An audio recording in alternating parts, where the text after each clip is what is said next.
네, 반갑습니다. 오늘 9월 25일 우리 수요일 아침입니다. 오늘 열왕기하 13장 1절에서 13절까지의 말씀입니다. 열왕기하 13장 1절에서 13절까지의 말씀 함께 묵상하고 나누도록 하겠습니다. 계속해서 이제 열왕기에 나오는 이제 왕들의 북이스라엘과 남유다의 역사가 이어집니다. 이제 남유다 다윗의 왕조가 이제 무너질 위기 속에서 우리가 등불 이야기를 같이 나눴고요. 그래서 하나님의 은혜로 숨겨진 아이를 통해서 남유다의 역사는 하나님의 약속의 말씀처럼 계속해서 그 등불이 꺼지지 않고 지켜지게 됩니다. 그리고 이제 오늘 이 13장에서는요. 이제 남쪽 이야기가 나오다가 북쪽 이야기로 등장하게 됩니다. 그래서 열왕기서에는 남쪽과 북쪽이 골고루 양쪽 나라들이 전체 이스라엘이 어떻게 살아가고 있는지, 그 속에서 하나님이 어떻게 역사하시는지를 보여줍니다. 그래서 북쪽과 남쪽이 계속 왔다 갔다 하면서, 그래서 여기 기자는 계속 북쪽의 왕이 누구일 때 남쪽은 누구였더라 하면서 비교하고 그 당시 상황이 어떻게 진행되는지 보여줘요. 그래서 복잡한 것 같아 보이지만요, 이 말씀의 본문들을 잘 보면은 이 복잡한 왕들의 역사, 복잡한 이 나라들의 역사 속에 단순한 패턴이 있다라는 걸 좀 보게 돼요. 이게 지금 북쪽도 남쪽도 동일해요. 다르지 않아요. 남쪽이라고 다른 법이나 그런 어떤 의식이 있는 것이 아니고요. 남북 이스라엘이 원래는 하나의 나라지 않습니까? 물론 중간에 나뉘었지만 지금 나눠진 역사를 보고 있지만 본래는 통일 왕국이었지 않습니까? 이 나라들 가운데 하나님께서 역사하시는 그런 하나님의 이끄심의 패턴이 있어요. 그 역사대로 북쪽과 남쪽을 동일하게 이어가시는 걸 보게 됩니다. 그 패턴이 무엇일까요? 오늘 말씀에서도 볼 수가 있습니다. 1절에서 3절까지의 말씀을 한번 보시면요. 1절에 유다의 왕 아하시아의 아들 요아스의 제23년에 예후의 아들 요아스가 사마리아에서 이스라엘의 왕이 되어 17년간 다스리며, 지금 이제 예후의 아들, 바로 북이스라엘의 역사를 보여주고 있습니다. 예후가 이제 이스라엘을 통치하지 않습니까? 통치하고 하나님의 사명을 가지고 아합의 나라들을 다 물리치고, 이제 남쪽에도 이제 아합과 연관되어 있었던 아하시아와 이 아들들을 다 치고 새롭게 나라를 구성했고, 사실 어제 그제까지는 남쪽의 역사를 보지 않았습니까? 그런데 오늘 1절에서는 이렇게 설명을 해주죠. 유다의 왕 아하시아의 아들, 그래서 요아스가 그 등불을 이어가면서 그렇게 남유다가 지속되고 있을 때, 다윗의 왕가가 지속되고 있을 때 북쪽은 어땠냐? 북쪽은 예후를 통하여서 새롭게 아합 이후에 왕가를 이어가고 있는데, 그 아들 여호아하스가 사마리아에서 왕이 되어서 북이스라엘의 왕이 되어서 17년간을 다스리고 있다 라고 하면서 북쪽 나라 이야기를 들려줄게 하는 북쪽의 이야기를 볼 수가 있습니다. 근데 2절에서 보니까요, 2절에서 이 북쪽이 지금 현재 어떤 상황인가? 여호와 보시기에 악을 행하여 이스라엘에게 범죄하게 한 느밧의 아들 여로보암의 죄를 따라갔다. 거기서 떠나지 아니하였다. 그 말이 뭡니까? 똑같이 했다라는 겁니다. 북이스라엘이, 예후의 아들이 하나님의 은혜로 그 말씀을 지켜나가고 살았어야 되는데 그렇게 하지 못했죠. 분열 왕국의 북이스라엘의 첫 왕이었던, 가장 악한 왕이었던 여로보암, 그 대표적인 이름, 북이스라엘의 죄를 계속 이어가고 있었던 이 여로보암의 죄를 그대로 따라갔다라고 기록을 하고 있습니다.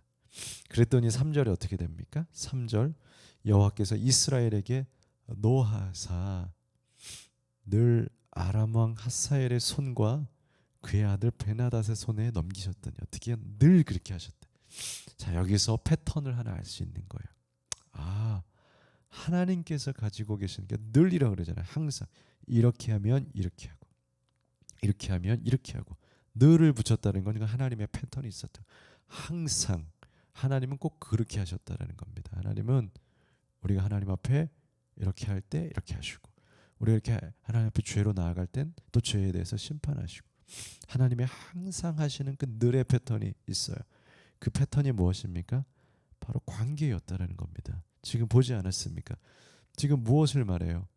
하나님과의 관계가 가까울 때 하나님께서 복을 주시고, 하나님과의 관계가 지금 멀어졌다를 지금 말씀하고 있지 않습니까? 여호와 보시기에 악을 행하다. 이것은 하나님 버렸다는 거죠.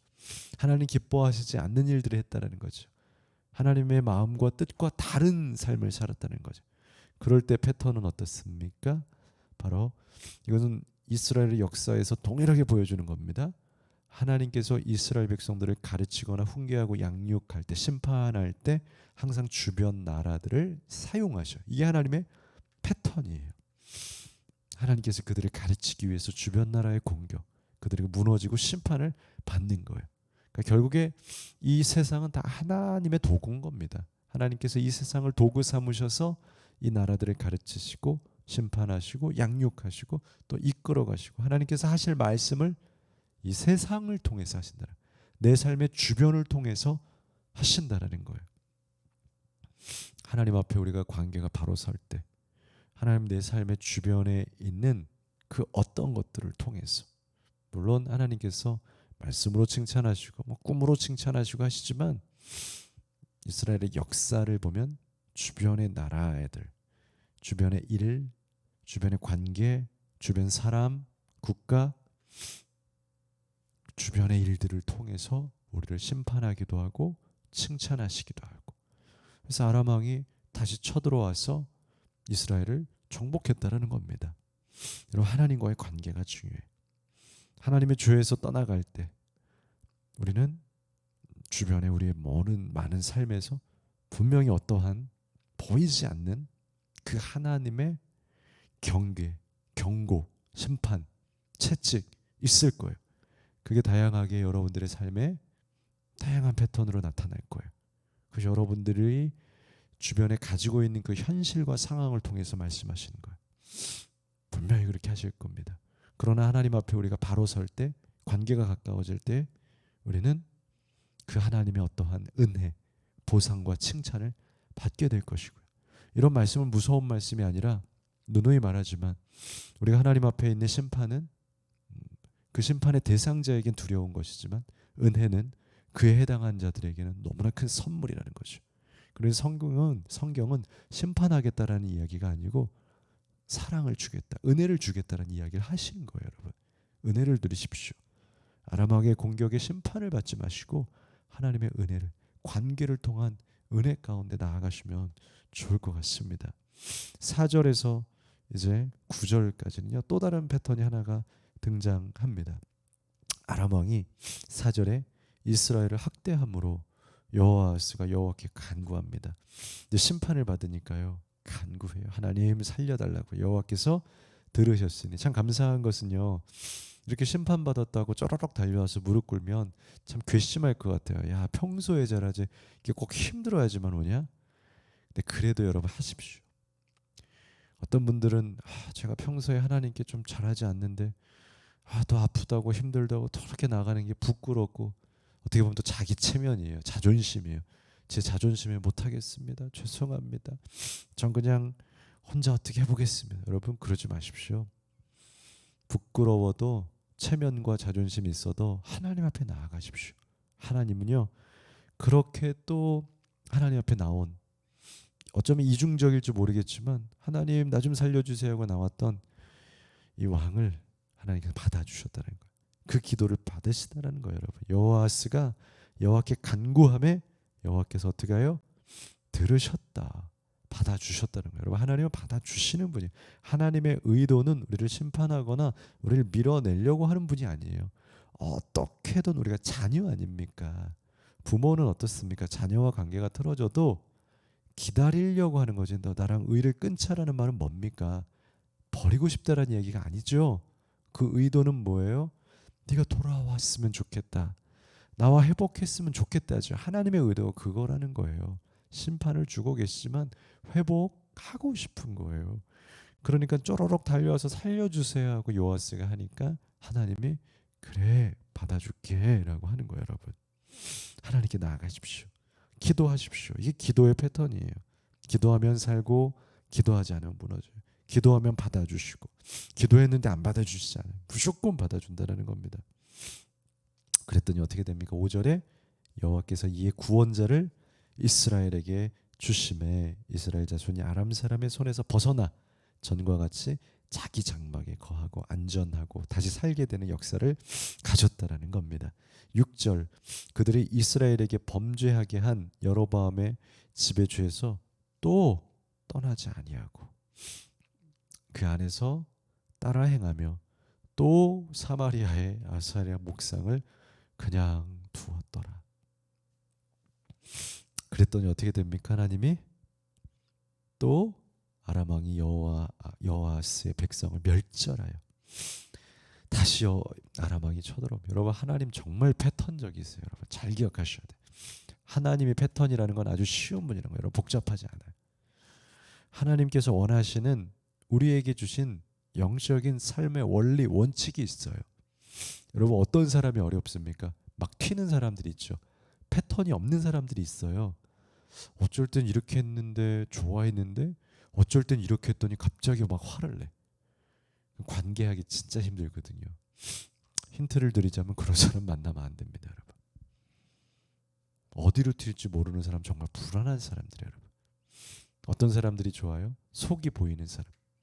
이렇게 하면 좋아하고 이렇게 하면 싫어하고, 단순한 사람들. 사실 그러면 관계를 만들어갈 수 있어요. 좋아하는 걸 해주고 싫어하는 걸 주의해주고, 이러면 관계가 이루어질 수 있어요. 서로 개선할 수가 있어요. 근데 아무렇게나 튀면, 여러분, 하나님은 어떤 사람이에요? 개선이 가능한 분이다. 항상 정확해요. 하나님 앞에 기도하고 관계가 회복되면 칭찬하시고 복 주시고, 그러나 하나님 버리고 우상을 섬기면 그대로 심판하시되 주변 나라들을 사용하시고, 내 삶에 있는 주변의 그 어떤 걸 사용하셔서 아무튼 무너지게 하시고 시험을 주시고 깨닫게 하시고, 이게 하나님의 패턴이에요. 쪼르륵 와서 기도했더니 살려주셨는데 다시 우상을 또 섬기고 결단한 믿음의 삶을 살지 않으니까요, 또 심판하세요. 여러분, 하나님 굉장히 지독하세요. 이번엔 좀 몰라주시겠지. 안 그래요? 안 그래요? 이번에 또 알아요. 또 무너지면 또 아십니다. 또 우상 섬기면 또 아시고, 하나님 굉장히 끈질기시고요, 끝까지 변하지 아니하시고요 하셔요. 그러니까 여러분, 하나님을 속일 생각을 하지 마세요. 하나님 앞에 이중적으로 다가가고 하나님 앞에 이렇게 두 마음을 붓는 것처럼 미련한 게 없어요. 왜요? 하나님 모르질 않아요. 단 하나, 기다리거나 참으시거나 인내하시거나, 그거지. 몰라서 하나님이 모르시네, 아 좋아, 이대로 하자, 큰일 납니다. 여러분, 큰 코 다칠 수 있어요. 하나님 모르지 않아요. 알고 있으니까 오히려 내가 지금 좀 아닌데, 지금 이렇게 하면 안 되는데 하나님이 가만히 계시네. 그건 기다리시는 하나님이에요. 사랑이 하나님이에요. 참고 계신 거예요. 터지기 전에, 때가 되기 전에 하나님 앞에 돌아가십시오. 그것이 하나님의 패턴이에요. 하나님은 죄는 죄로 심판하셔요. 돌아가면 언제든 받아주세요.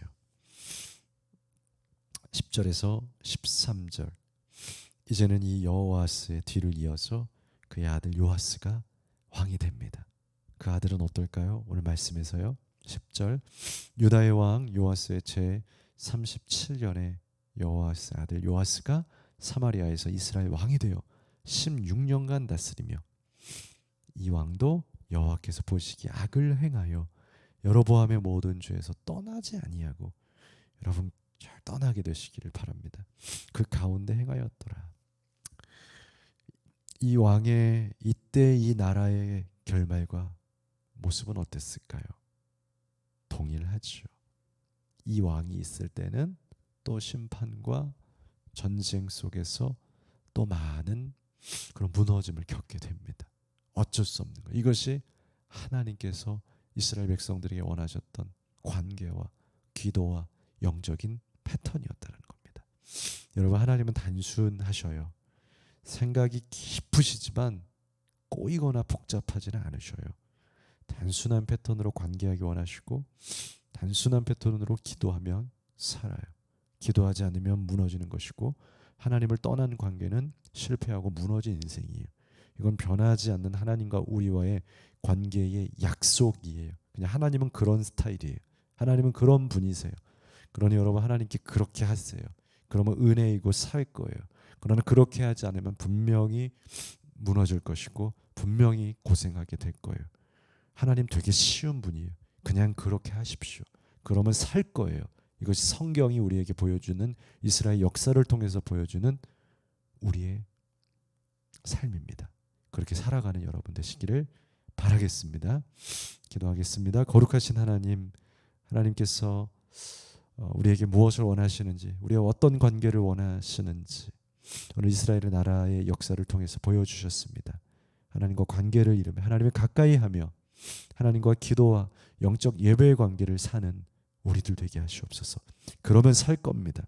그러면 하나님께서 자유를 주실 겁니다. 그러면 그 인생 가운데 진정한 복이 임할 것입니다. 하나님 기억하며 우리 단순하고 그 영적 패턴을 가지신 하나님 앞에 그렇게 세움받는 우리 또한 그런 인생들 되게 하시고 결단하게 하여 주시옵소서. 예수님 이름으로 기도합니다. 아멘.